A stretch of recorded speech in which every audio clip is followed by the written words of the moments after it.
नमस्कार मित्रों। आज मैं आप लोगों को विटामिन्स के परिचय के बारे में चर्चा करूंगा। विटामिन्स जीवन के लिए आवश्यक एवं सुरक्षात्मक तत्व होते हैं। विटामिन शब्द सर्वप्रथम 1912 में पंक नामक वैज्ञानिक द्वारा प्रस्तावित किया गया था। विटामिन्स सामान्य स्वास्थ्य के लिए आवश्यक रासायनिक कार्बनिक यौगिक होते हैं, जिनकी शारीरिक वृद्धि के लिए एवं चयापचयी क्रियाओं के नियमन के लिए सूक्ष्म मात्रा में आवश्यकता होती है। कुछ विटामिन्स शरीर में प्रवेश करने के उपरांत सह एंजाइम में परिवर्तित हो जाते हैं,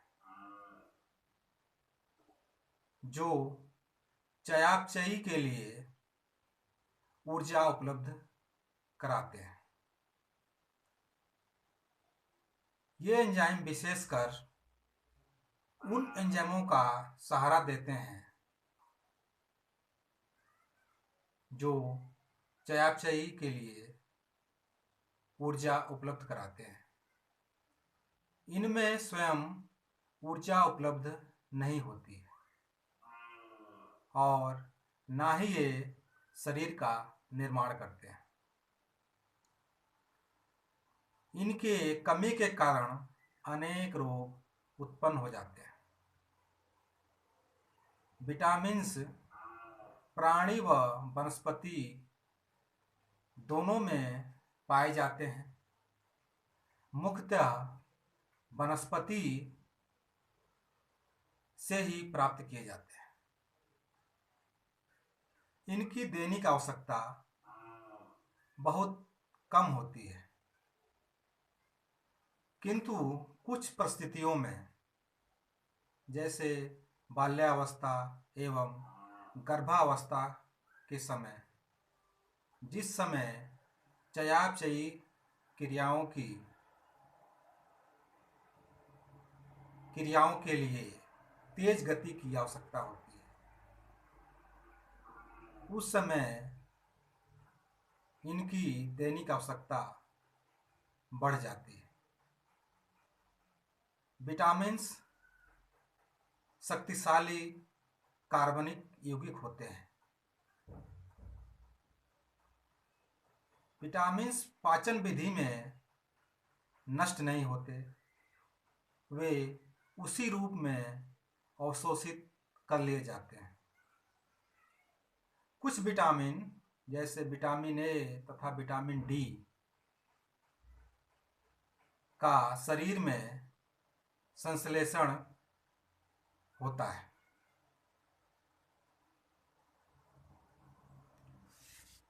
विटामिन्स कोएंजाइम के रूप में चयापचयी क्रियाओं में भाग लेते हैं।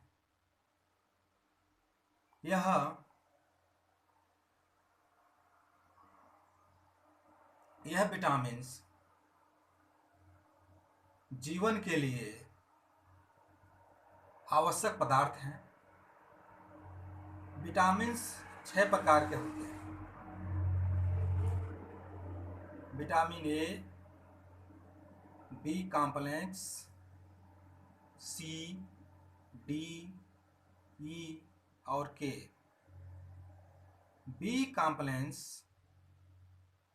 एक विटामिन ना होकर अनेक विटामिनों का समूह है, इसीलिए इसे बी कॉम्प्लेक्स के नाम से जाना जाता है। विटामिन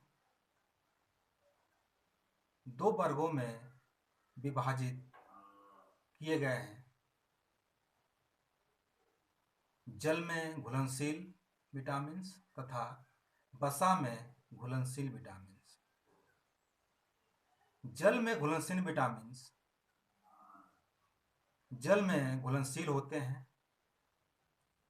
शरीर में इनकी मात्रा संश्लेषित न होने के कारण इनकी पूर्ति भोजन द्वारा ही करनी पड़ती है। जल में घुलनशील होने के कारण आवश्यकता से अधिक शरीर में पहुंचने पर ये नुकसानदेह नहीं होते हैं।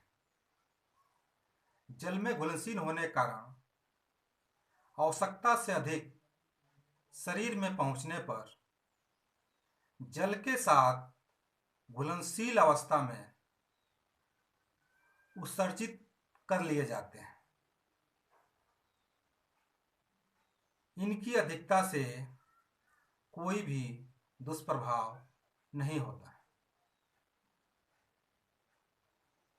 दूसरे वर्ग में आते हैं वसा में घुलनशील विटामिन। वसा में घुलनशील विटामिन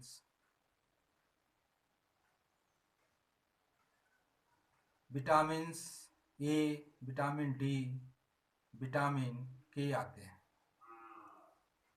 इस वर्ग में कुछ विटामिन शरीर में संश्लेषित हो जाते हैं, किंतु यह मात्रा शरीर में आवश्यकता के अनुसार पर्याप्त नहीं रहती है। अतः हमें भोजन द्वारा ही इनकी पूर्ति करनी पड़ती है। यह वसा में घुलनशील होते हैं। शरीर में इनकी आवश्यकता अधिक मात्रा में संचित हो जाती है। इनकी कमी व अधिकता दोनों ही स्थितियां हानिकारक होती हैं। जल में घुलनशील विटामिन बी कॉम्प्लेक्स और विटामिन सी आते हैं, और वसा में घुलनशील विटामिन ए, डी, ई और के आते हैं। इस प्रकार स्वास्थ्य के लिए विटामिन बहुत ही अनिवार्य तत्व के रूप में होते हैं। स्वास्थ्य में इनकी अहम भूमिका होती है। धन्यवाद।